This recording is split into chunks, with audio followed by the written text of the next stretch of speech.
bienvenue à votre tranche de l'émission Parole du prophète. À la présentation, c'est votre humble servante, la sœur Chantal Ilolo. Parole du prophète, c'est une branche dédiée à la parole de Dieu qui a pour but de vous exhorter et motiver votre foi en Jésus-Christ et pour aider à développer votre vie spirituelle et à partager les pensées de Dieu et les révélations au peuple de Dieu et à la nation.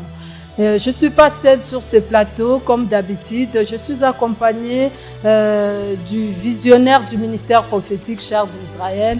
Lui, c'est le prophète Moïse Mwamba que vous allez devoir le découvrir avec moi ensemble. Bienvenue prophète. Merci beaucoup Maman Chantal.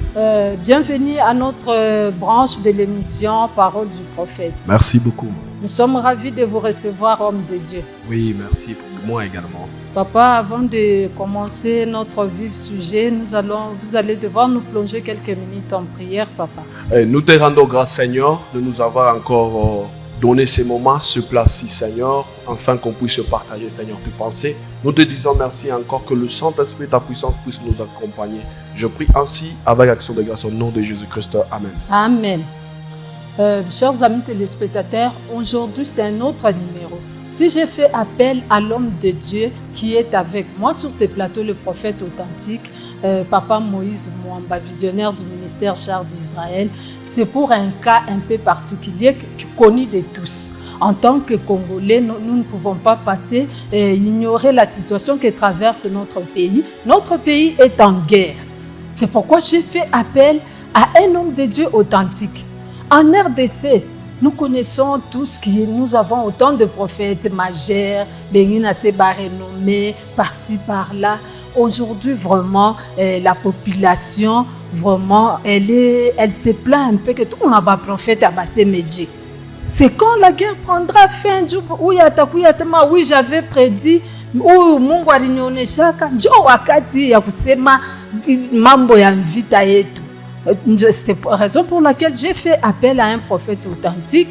Papa Moïse, il est avec moi sur ce plateau. Papa, la guerre en RDC. Dieu ne vous a-t-il pas révélé? Dans ma recommandation, le peuple de Dieu, en tout cas, merci beaucoup de m'avoir donné d'abord cette opportunité. D'abord, c'est la première moment ou la première fois beaucoup de gens vont me découvrir sur le plan visuel. Merci. Et il y a beaucoup de révélations que les gens compris avec mes collègues qu'on a eu le temps de partager sur la nation. Aujourd'hui, je puisse parler ici comme ça afin que tout le monde puisse en profiter. Vous devez savoir, depuis la Bible, qu'on consultait toujours le prophète tant qu'il y a une guerre. Vous allez voir beaucoup, qu'il soit Déborah, qu'il soit Michée, qu'il soit beaucoup de prophètes, on les consultait. Et aujourd'hui, ce que je peux dire, c'est quoi? Et que cette guerre qui est en train de se passer dans notre pays, et sans oublier d'abord, nous compatissons avec nos frères, nos serviteurs qui sont à l'est du pays. Alors je peux dire que la première des choses que je dois parler aujourd'hui, que derrière cette guerre, sur le plan spirituel, il y a aussi des esprits. Les esprits là, ne veut pas que cette guerre puisse se terminer. Cette guerre ne commence pas aujourd'hui. Ça fait plus de 25 ans. Et maintenant, à l'instant aujourd'hui que Dieu m'a révélé quelque chose que je dois partager. Je dois parler sur toutes les couches. La première des choses, je dois parler d'abord sur le peuple de Dieu. Afin que vous écoutez. Tant qu'il y a la guerre, vous devez aussi prendre la responsabilité aussi de prier pour la nation. Prier pour la nation, ça signifie quoi? Afin que Dieu puisse nous délivrer de cette circonstance et de cette situation. La première des choses que je dois dire encore une autre chose, c'est aux hommes de Dieu. Et je peux vous le dire bien que cette guerre vise les réveils, vise d'abord ce moment qu'on est en train de traverser. Si on n'arrive pas à se soumettre aussi à Dieu, je peux vous le dire qu'il y a d'autres ministères, il y a d'autres problèmes, il y a d'autres situations qui vont encore empêcher que cette guerre puisse terminer. Ici, je vous dis que cette guerre, bientôt que ça va prendre fin. Il n'y aura pas même un effort de quelqu'un. Et je dis ceci, que si je dois parler que ça va prendre fin, je dois vous expliquer les étapes que ça va suivre. Je dois de voir que même au sein de cette guerre, il y aura encore une autre guerre qui va encore s'élever. Parce que le diable veut toujours, afin qu'on commence toujours à pleurer, afin qu'il commence toujours à avoir un plan de sacrifice dans cette nation. Et je le déclare que Dieu ne va pas permettre encore que ce sacrifice que le diable prépare puisse continuer. Parce que nous avons que Dieu, il est le Dieu puissant. Amen. De partout de là où tu es, moi je voudrais que tu pries. Parce que je dois te dire ceci. Tu dois commencer à déclarer qu'il soit en cours de route. Dis tout simplement que moi je ne serai pas un sacrifice dans le monde des ténèbres. Yes. Et on ne va pas te sacrifier. Ça, le deuxième volet que je veux parler, qui sont même sur le plan des institutions à gauche ou à droite. Et ça aussi, il faut aussi avoir le temps d'écouter Dieu. Parce que, comme vous venez de le dire, il y a donc je peux dire un groupe ou soit les conditions des connaissances aussi de d'autres personnes sur le plan spirituel qui empêchent que d'autres révélations doivent être exécutées. Et si nous exécutons d'abord le pensée de Dieu, si nous exécutons d'abord ce que Dieu dit, je dois dire et répéter ainsi qu'il est le Dieu qui a accepté de délivrer notre nation. Yes, papa. Mais la guerre, papa, cette situation, elle a vraiment persisté. Hein? Il était chalé au dé chaque jour. Donc, on entend toujours des rumeurs en rumeurs. Non, vous êtes un homme de Dieu authentique, papa. Notre grand souci majeur est que, la guerre prenne fin. Oui. C'est ce qu'attend la population. Les recommandations que Dieu vous a mis à cœur pour que vous puissiez, à travers les révélations et la grâce que Dieu vous a donnée, nous voulons juste la paix. La paix, papa. Ces recommandations-là, papa, ou soit les révélations que Dieu vous a données, vous pouvez un peu donner au peuple de Dieu, mais au moins livrer le message que Dieu vous a mis. Et si je dois dire que ça fait un mois ou 2 mois en arrière que Dieu m'avait révélé, avant que vous m'invitiez, je voyais d'abord une autre uniforme de militaire. Donc je voyais que notre nation devient d'abord, c'est comme si on vient de l'abandonner. Mais je vois donc Dieu en train de relever notre nation. Amen. Et notre révélation que je suis en train de parler, celle-ci. Allez-y, Je suis en train de parler que ce qui se passe à l'Est est très peu.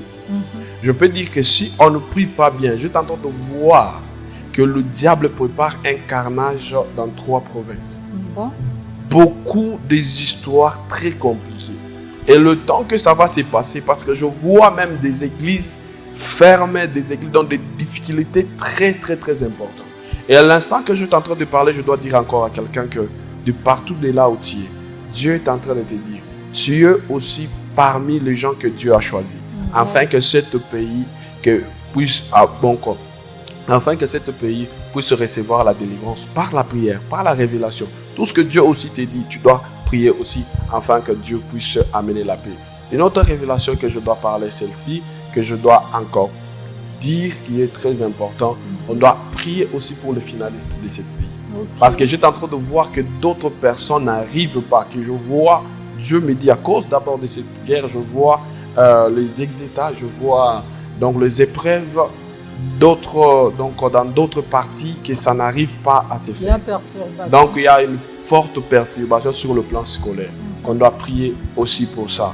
Et une autre révélation que je dois dire est que pour être vraiment sur le plan prophétique, aussi que je dois dire est que Dieu, c'est le moment où Dieu va mettre aussi à nu beaucoup de choses. Parce que je suis en train de voir au milieu de notre nation, je vois un livre qui est en train de s'ouvrir et je suis en train de voir, on est en train de passer le page. Et je suis en train de voir dans notre page, on est en train d'écrire la disqualification, dans notre page, on écrit la qualification et par la puissance de Dieu, Dieu va agir et Dieu va se manifester. Ok, merci papa. Vraiment, nous voulons la paix. Les téléspectateurs de partout, vous nous suivez. Je pense que cette émission vous a consolé. Et l'homme de Dieu authentique, vraiment, il vous a révélé, vous a parlé de ce que Dieu lui a recommandé concernant la situation que traverse notre pays. Elle est en guerre. Donc nous devons nous humilier devant Dieu. Nous devons nous soutenir notre pays en prière afin qu'il y ait la paix. Nous voulons la paix par sa grâce et sa miséricorde. Vraiment, ainsi sera-t-il. Veillons juste, suivons juste les recommandations des hommes de Dieu. Donc, nous devons être unis et ne pas avoir des différenciations, des confessions religieuses. Nous devons vraiment rester unis et soudés pour que notre pays, vraiment la RDC, retrouve la paix. Papa, notre pays, vraiment, elle a besoin des hommes comme vous. Elle a besoin vraiment des hommes comme vous, papa. C'était grande ma joie de vous recevoir sur ce plateau. Avant de chuter à notre mission, papa, veuillez un peu déclarer pour la RDC et le peuple des Congolais que nous sommes pour que Dieu fasse grâce, papa. Oui, en tout cas, avant que je déclare, je vais dire quelque chose qui va intéresser tout le monde. Yes. Et de partout là où vous allez recevoir cet message, je vais vous dire que, parce que je voyais que les couleurs de notre drapeau est en train de changer. Je voyais, on coupe le drapeau, on est en train de changer notre couleur. Priez que cela ne puisse pas arriver. Je vais prier aussi, afin que Dieu puisse nous aider. Tendre Père, tu es le Dieu puissant, Yahweh. Lorsque tu nous as appelés Père, Dieu va gérer dans cette nation, tu le savais bien que tu es le Dieu qui va donner la victoire à la nation. Père, je m'aimerais que ta grandeur et ta puissance, Yahweh, puissent se manifester. Amen. Comme tu as donné la force à Jephthé, donne Dieu va gérer la force, Dieu va gérer à ton peuple, afin que tu puisses encore, Yahweh, agir. La Bible me dit que c'est par un prophète que tu as délivré Israël. Amen. Papa, délivre cette nation, Seigneur, Amen. de toutes les emprises de problèmes, de toutes les emprises de guerres et Amen. des soucis et des souffrances. Que ta puissance et ta grandeur puissent se manifester. Je t'entends de prier, Père, parce que tu es le Dieu que nous écoute. Seigneur, que tout rendez-vous, réunion mauvais pour détruire ton peuple n'aura plus la place. Amen. Je t'entends de prier ainsi avec action de grâce au nom de Jésus-Christ et nous disons Amen. Amen. Merci beaucoup, papa. Merci beaucoup pour l'édification. Merci beaucoup, chers amis téléspectateurs. Vous nous avez vraiment suivis et cette émission vous a été bénéfique et surtout ces sujets abordés concernant la situation que traverse notre pays qui est la RDC. Donc, nous avons besoin de la paix. La RDC, ce pays a besoin de la paix, de la tranquillité pour qu'elle retrouve quand même sa beauté comme d'habitude. Vraiment au prochain numéro avec un autre thème. Merci beaucoup de nous avoir suivis. C'était votre émission Parole du prophète. Nos numéros électroniques, chers amis téléspectateurs, Ministère prophétique Char d'Israël. Nous sommes sur Facebook, YouTube, sur TikTok. Au prochain numéro avec notre thème, grande ma joie de vous avoir présenté cette émission. À la présentation, c'était votre humble servante, la sœur Chantal Ilolo. Que Dieu vous bénisse. Bye bye, à la prochaine. Que Dieu donne la paix à la RDC. Bye bye. Merci beaucoup. Nous restons ensemble.